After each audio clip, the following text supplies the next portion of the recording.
हेर्दा राम्रो भन्दा पनि उड्न सक्ने ड्रोन बनाउँदा कति खुसी लाग्छ। त्यसैले मैले एउटा सिम्पल ड्रोन 1 घण्टामै बनाउँदै छु। त्यसको लागि सुरुमा हामीसँग 3वटा आइसक्रिम स्टिक हुनुपर्छ अनि सोल्जरिङ आइरनले यसरी जलाएर यस्तो ग्याप बनाउनु पर्छ। यस्तो ग्याप चाहिँ दुईटै साइडमा बनाउनु पर्छ है। आइरनले औलामा छुन सक्छ, त्यसैले अलि ध्यान दिएर गर्दा राम्रो। यस्तो कुरामा अलि सचेत नै हुनुपर्छ। हेर्नुहोस् त, यसरी बनाउनु पर्छ तर 2वटा चाहिन्छ।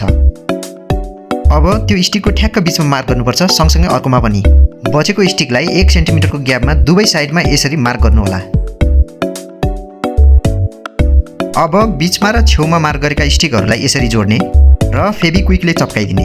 नफुत्कियोस् त्यसैले मजाले चप्काउनु पर्छ।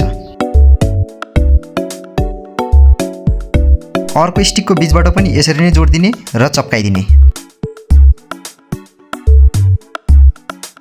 अब एउटा पेपर लिनुस् र पेनको मद्दतले यसरी रोल गर्नुस्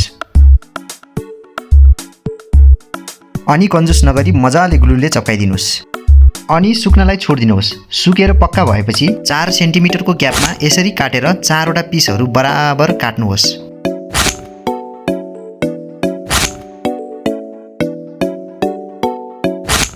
सकेसम्म बराबरै बनाउनु होला, तर अलिकति फरक भए केही हुँदैन। अब यसलाई आइसक्रिम स्टिकको बनाएको त्यो ग्यापमा फेभिक्विकले यसरी टाँसिदिनुहोस्।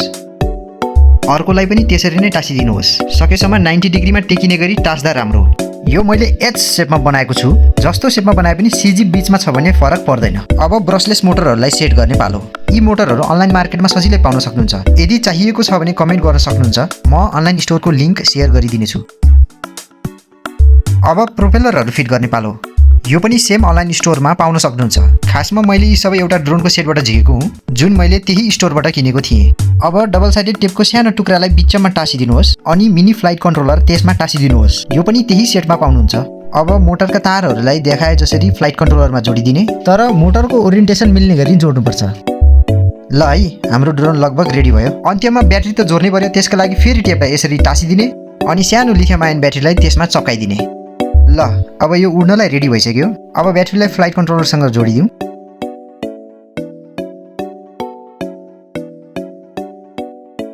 त्यसपछि रिमोटसँग ड्रोनलाई बाइन्ड गर्नुपर्ने हुन्छ। अब उड्नलाई रेडी भइसक्यो। ल हेरौँ है त। ओहो, उड्यो है, उड्यो। कन्ट्रोल गर्न अलि गाह्रो हुनसक्छ, तर उड्छ। ढुक्क हुनुहोस्।